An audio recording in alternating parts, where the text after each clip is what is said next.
5 அப்பம் 2 மீன். இந்த கதையை எல்லாரும் அநேக தடவை கேள்விப்பட்டிருப்பாங்க. ஒருவேளை நீங்க கிறிஸ்தவராய் இல்லாமல் இருந்தால் கூட பரவாயில்ல, இந்த கதையை நிச்சயமா நீங்க கேள்விப்பட்டிருப்பீங்க. ஏன்னா தேவனுடைய மலை பிரசங்கத்தையும் அதுக்கு முன்பாக நடக்கிற இந்த ரிமார்க்கபிளான மிராக்கிளை கேள்விப்படாத ஆட்களே இந்த உலகத்துல ரொம்ப கம்மின்னு சொல்ல முடியும் பாருங்களேன். நான் இந்த வசனத்தை எல்லா காஸ்பல்ல எழுதியிருந்தாலும், உதாரணத்துக்கு மத்திய எழுதின சுவிசேஷம், மார்க் எழுதின சுவிசேஷம், லூக்கா எழுதின சுவிசேஷம், யோவான் எழுதின சுவிசேஷம், சுவிசேஷங்கள் இருக்குது. எல்லா இடத்துலையும் இது நோட் பண்ணப்பட்டதாலும் மார்க் எழுதின சுவிசேஷத்துல மட்டும் 6ஆம் அதிகாரத்துல ஒரு ரிமார்க்கபிளான ஒரு ஸ்பெசிபிக்கான இன்ஃபர்மேஷனை ரொம்ப மைக்ரோஸ்கோபிக்கா அவர் நோட் பண்ணியிருக்கிறத என்னால் பார்க்க முடிஞ்சுங்க. மார்க் எழுதின சுவிசேஷம் 6ஆம் அதிகாரத்துல இப்படி ஒரு வார்த்தையை தெளிவா சொல்லுது. அவர் பசும்புல் தரையில அவர்களை உட்கார கட்டளையிட்டதுக்கு அப்புறம் தான் அந்த அப்பத்தையும் அந்த மீனையும் புசிக்கிறதுக்கு அவர்களுக்கு கொடுக்கிறவர்களாக இருந்தான்னு சொல்லிட்டு, ஏங்க இது ரிமார்க்கபிளா இருக்குது, ஏங்க இது மைக்ரோஸ்கோபிக்கான ஸ்பெசிபிக்கான இன்ஃபர்மேஷனா இருக்குன்னு சொல்லி கேட்டீங்க அப்படின்னா, அதுக்கு முன்பதாக இப்படி வார்த்தை சொல்லுது. சீஷர்கள் இயேசு கிறிஸ்து சொல்றாங்க, இது வனாந்திரமா இருக்குது, 3 நாள் பிரயாணம் வந்திருக்கிறோம், 3 நாளா இங்க பசி பட்னியோட இருக்கிறாங்க, தண்ணி இல்ல, சாப்பாடு இல்லை, எதுவுமே இல்லை, இதை போய் நம்ம பட்டணத்துக்குள்ளாக தான் கொண்டு வரணும், அதுக்கு 30 வெள்ளிக்காசுக்கு மேலாக நம்மளுக்கு தேவைப்படுகிறதா இருக்குது. அதனால தயவு செய்து எல்லாரையும் அனுப்பிச்சு வச்சிருங்க.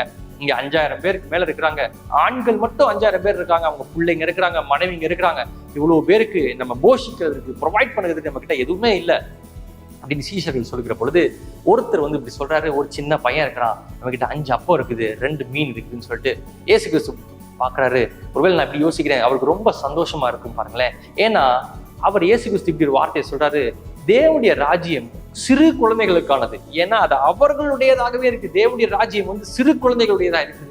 நீங்க யோசித்து பாருங்க, அங்க இருக்கிற பெரியவர்கள் அத்தனை பேர்களுக்கு இல்லாத விசுவாசம் அந்த ஒரே ஒரு சின்ன பையனுக்கு இருக்கிறதா இருந்துச்சு பாருங்களேன். ஒருவர் உங்க வாழ்க்கையில வனாந்திரத்தை கோத்ரூ பண்ணிட்டு இருந்தீங்கன்னா, வனாந்திரத்தின் வழியாக, வறுமையின் வழியாக, தரித்திரத்தின் வழியாக, ஒண்ணுமே இல்லாத நிலைமைக்குள்ளாக கடந்து போயிட்டு இருந்தீங்க அப்படின்னா, இயேசு கிறிஸ்துவை நீங்க நோக்கி பார்க்கிற பொழுது உங்களுக்கு இருக்க வேண்டிய விசுவாசம் சீஷர்களுடைய விசுவாசம் இல்லைங்க, பெரியவர்களுடைய விசுவாசம் இல்லைங்க, அந்த சின்ன பையனுடைய விசுவாசங்க. அவன் கையில வெறும் 5 அப்பம் இருந்தோம், வெறும் 2 மீன் இருந்தோம், அது லாஜிக்கலி இத்தனை பேருக்கு ப்ரொவைட் பண்றதுக்கு வாய்ப்பே இல்லைன்னு தெரிஞ்சிருந்தோம். என் தேவன் பெரியவர், என் தேவன் எதையாகிலும் செய்வார்னு அவனுக்கு இருந்த விசுவாசமே அத்தனை ஜனங்களுடைய அந்த 3 நாள் பட்டினியுடைய விடையா இருந்துச்சு. ஒருவேளை உங்க வாழ்க்கையில அநேக காலகட்டமாக பட்டினியில, வறுமையில, இல்லாமையில நீங்க கடந்து போயிட்டு இருந்தீங்க அப்படின்னா, சிறு குழந்தையை போல உங்க கையில இருக்கிற ஒரு சின்ன 5 அப்பத்தை, அந்த சின்ன 2 மீனை, ஒண்ணுமே இல்லாதது போல தோணுது. இந்த 50 பைசா வச்சு ஆண்டவர் என்ன பண்ண போறாரு, இந்த 1 ரூபாயை வச்சு ஆண்டவர் என்ன பண்ண போறாரு, இந்த 100 ரூபாயை வச்சு ஆண்டவர் என்ன பண்ண போறாரு, இதன் நிமித்தமா தேவனுடைய ராஜ்யம் கட்டப்படுதான்னு கேட்டீங்க அப்படின்னா, அதன் நிமித்தம் தேவனுடைய ராஜ்யம் கட்டப்படல. இந்த சிறு பிள்ளையை போல நீங்க வைக்கிற அந்த 100 ரூபாயை கொண்டு உங்கள் தேவன் மேல, உங்க பிதாவின் மேல நீங்க வைக்கிற விசுவாசமே உங்கள் ராஜ்யத்தை கட்டளையிடுகிறது. அங்கேயே நின்றுச்சான்னு சொல்லி பாத்தீங்க அப்படின்னா, இல்லைங்க, அந்த அற்புதம் எப்படி சொல்லுது பாருங்களேன். அவர் தன்னுடைய கைகள் அந்த கூடையை வாங்கி, இந்த 5 அப்பம் 2 மீனை வாங்கி வானத்துக்கு நேரா உயர்த்தி ஸ்தோத்திரம் பண்ணிட்டு இப்படி ஒரு வார்த்தையை சொல்றாரு, இது பெருக போகுது, அதுக்கு முன்பதாக இது வனாந்திரமா இருக்குது, இங்க ஒரு சொட்டு தண்ணி கூட இல்ல, வில்டர்னஸா இருக்குது, டெசர்ட்டா இருக்குது, உண்மைதான். ஆனா மார்க் எழுதின சுவிசேஷம் 6ஆம் அதிகாரம் 39ஆம் வசனம் அதை ரெஜிஸ்டர் பண்ணுது பாருங்களேன். பசும்புல் தரையில உட்கார கட்டளையிட்டு. ஒருவேளை வறுமை உங்களுக்கு ஒரு பெரிய ப்ரொவிஷன் வந்தா தான் மாறும் நீங்க நினைச்சிட்டு இருந்தீங்கன்னா, இல்லைங்க, அந்த ப்ரொவிஷன் உங்க கைகளுக்கு சேர்கிறதுக்கு முன்பதாகவே ஆண்டவர் ஒரு அமர்ந்த இடத்துல, ஒரு கிரீன் பாஸ்டர்ஸ்ல, ஒரு பசும்புல் தரையில உங்களை உட்கார பண்ணுவார், ஒரு சமாதானத்துல உங்கள் இருதயத்துல உட்கார பண்ணுவார். எப்பொழுதெல்லாம் இந்த சிறு குழந்தையை போல ஒரு விசுவாசத்தை உங்கள் தேவனிடத்துல வெளிப்படுத்துகிறீங்களோ, பவுல் இப்படி எழுதுறாரு பாருங்களேன், பிலிப்பியர் நிருபத்துல, உங்கள் விண்ணப்பங்களை நீங்கள் ஒன்றுக்கும் கவலைப்படாமல் உங்கள் ஸ்தோத்திரத்தோட கூடிய ஜெபத்தினாலும் வேண்டுதலினாலும் அவருக்கு தெரியப்படுத்துங்கள்.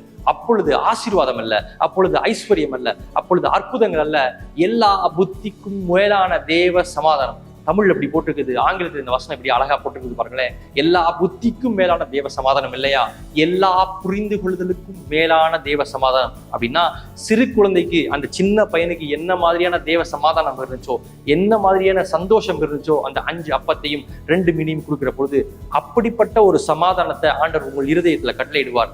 அது உங்களுக்கு பசும்புல் மேய்ச்சலா, பசும்புல் தரையாய் மாறும்.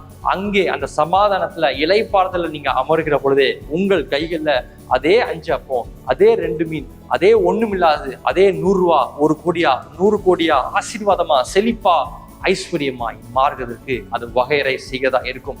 இன்றைக்கு தேவனுடைய பசும்புல் மேய்ச்சல்ல அமர்ந்த தண்ணீர் கண்டையில வாழ்கிறதுக்கு உங்களுக்கு ஒரு அழைப்பை விடுகிறேன். கிறிஸ்து இயேசுவின் நாமத்தினால உங்க மேல மகிமையும் கிருபையும் பேசுகிறேன்.